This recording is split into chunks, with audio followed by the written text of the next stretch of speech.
जय हिंद दोस्तों। आज हम लोग समझते हैं कोरियोलिस बल के बारे में। साथ में इस बल से पृथ्वी की किन भौतिक क्रियाओं पर प्रभाव पड़ता है उसको भी समझेंगे। और उसको समझने से पहले, क्योंकि ये जो बल है आपका कहीं ना कहीं संबंध रखता है पृथ्वी की गतियों से, और साथ में जो वायुदाब है, तो दोनों को हम समझेंगे। पृथ्वी की गतियाँ क्या हैं और वायुदाब क्या होता है, तभी आपको कहीं ना कहीं ये जो आपका बल है वो समझ में आएगा। तो सबसे पहले समझते हैं पृथ्वी की गतियों को लेकर के, क्योंकि पृथ्वी की गतियाँ हम लोग पहले पढ़ चुके हैं, तो यहाँ पे बिल्कुल शॉर्ट में समझेंगे। पृथ्वी की दो गतियाँ होती हैं, एक होती है घूर्णन गति और दूसरी होती है परिक्रमण गति। घूर्णन गति की बात करें तो पृथ्वी अपने अक्ष पे ही घूमती रहती है, ठीक है, और इसीलिए इसको अक्षीय गति बोला जाता है। और ये जो परिक्रमा है 24 घंटे में अपने अक्ष पर एक पूरा चक्कर लगा लेती है, इसीलिए इसको दैनिक गति बोला जाता है। अगर हम परिक्रमण गति की बात करें, जो पृथ्वी है वो सूर्य के चारों ओर घूमती रहती है, इसीलिए इसको परिक्रमण गति बोल दिया गया। और ये जो परिक्रमा है वो एक साल में पूरा करती है, ठीक है, और साथ में एक निश्चित कक्षा में चलती है, इसीलिए वार्षिक गति और कक्षीय गति बोला गया। यहीं पे अगर हम वायुदाब की बात करें तो आप सबको पता होगा कि वायु जो है चलने का कारण क्या होता है, वायु क्यों चलती है।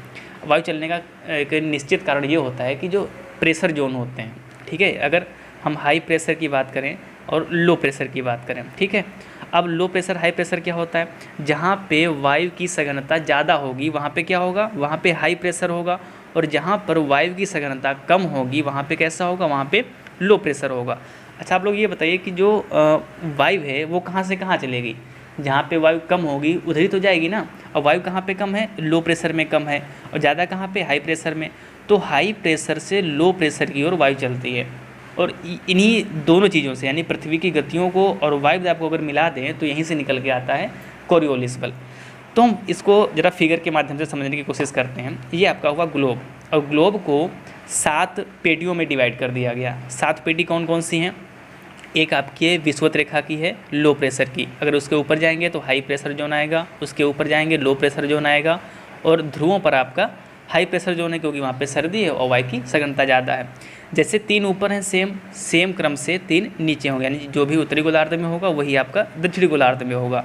और इन 7 कटिबंधों में से 4 जो कटिबंध आपके हैं वो हाई प्रेशर जोन के अंतर्गत आते हैं, ठीक है। 2 ध्रुवों वाले हो गए और एक आपका विषुवत रेखा के ऊपर, एक विषुवत रेखा के नीचे, और बचते हैं 3, वो आपके कौन से हो गए, वो लो प्रेशर जोन हो गए। अगर यहाँ पे हम कोरियोलिस बल की बात करें तो जो कोरियोलिस बल ये कहता है कि पृथ्वी की घूर्णन गति और वायुदाब को अगर मिला दें तो जो गतियाँ होती हैं, पवन की जो दिशाएं होती हैं वो बदल जाती हैं। और किस तरीके से बदलती हैं वो समझते हैं। जो पवन की दिशाएं हैं या वायु की दिशा है वो उत्तरी गोलार्ध में अपने दाईं ओर घूम जाती हैं और दक्षिणी गोलार्ध में अपने बाईं ओर घूम जाती हैं, ठीक है। अब कैसे देखते हैं। अब जैसे मान लीजिए कोई ये वायु चल रही है, ये डायरेक्शन है, अगर वायु ऊपर की ओर जा रही है तो ये जो वायु की दिशा है वो दाईं ओर घूम जाएगी।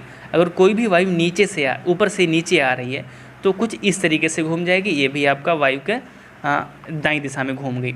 अगर हम दक्षिणी गोलार्ध की वहीं बात करें, साउथ हेमिस्फीयर की बात करें अगर, तो कोई अगर वायु ध्रुवों से विषुवत रेखा की ओर जा रही है तो वो इस तरीके से घूम जाएगी, मतलब अपने बाईं ओर घूम जाएगी। अगर विषुवत रेखा से ध्रुव की ओर जा रही है तो कुछ इस तरीके से घूम जाएगी, और ये भी आपका कौन सा है, ये भी आपकी बाईं ओर घूम जाएगी।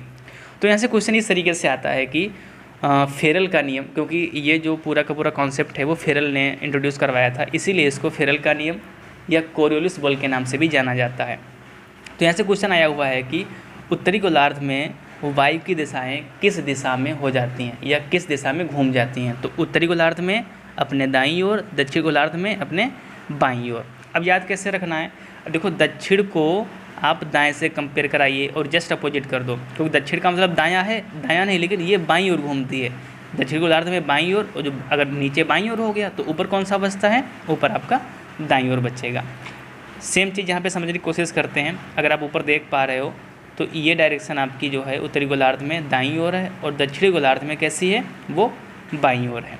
वही चीज़ यहाँ पे लिखी हुई है फेरल का नियम या कोरियोलिस बल। इसमें क्या कहता है, पृथ्वी की घूर्णन गति के कारण चलने वाली हवाओं की दिशा में परिवर्तन होता है। और ये परिवर्तन होता कैसे है, ये हवाएं उत्तरी गोलार्ध में अपने दाईं ओर और दक्षिणी गोलार्ध में अपने बाईं ओर घूम जाती हैं।